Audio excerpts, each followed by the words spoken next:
بسم الله الرحمن الرحيم ملك سيد دونك جوجتان السلام يا دمانتين يا dadka igu xiraan kulligiinba sababta aan hadda u soo duubay muuqaalkan waxa weeyaan inaan idin la wadaago aan idin xaqiijiyo beritoole hadduu ilaahay naftu nagu daayo taariikhda ku beegan tahay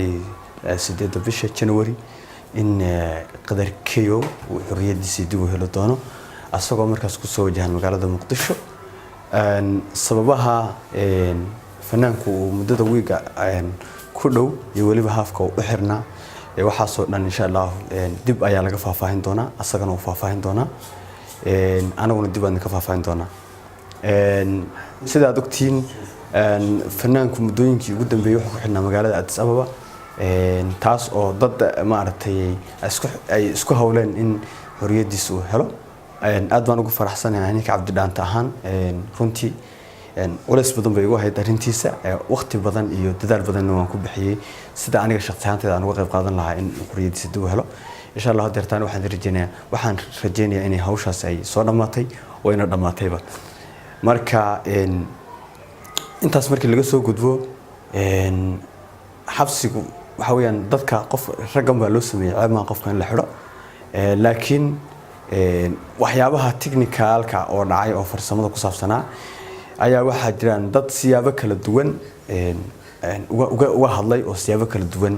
oo u badan been abuur maaragtay u baahiyay qaarkood iyagu dhahayaan wadan kale safar ku ahaa qaarkood iyagu dhahayaan baasaboor kale watay laakiin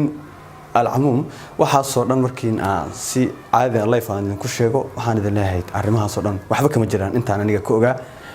anigoo waliba si hoose oo khaasa wax badan uga ogaa arrimaha maaragtay ka dambeeyay yarka walaalkay saaxiibka qadarkeeyo xarigiisa marka sababta hadaan idin la wadaagay aan weegan iyo maalmahan uga aamusnayn waxay ahayd in xaaladaas la dajiyo oo dadkan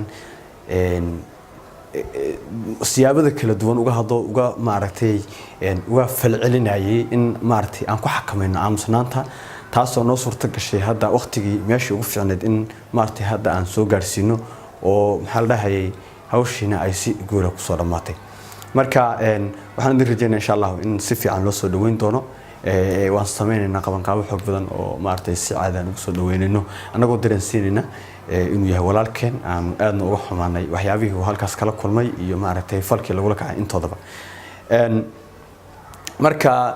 arrimahaas oo dhan marka waxaan hadda faahfaahinta uga bixiyana waa isla maartay in aan maartay wax badan kala socotaan idinkana kurbada iyo idinka yaraato maxaa la dhahay walwalka tirada badan oo iyo su'aalaha badan oo aad isoo weydiinayseen iyo dadka siyaabada kala duwan su'aalaha isoo weydiinaya midka oo runtii ay ii suurta galin in aan maartay aan la wadaago ama aan inaan la wadaago ama aan uga warbixiyo xaaladda dhabtay jirto taas oo aan uga gaabsanay sabab jira awgeed marka hadduu rabbi ku idmaayo insha Allah sida hadda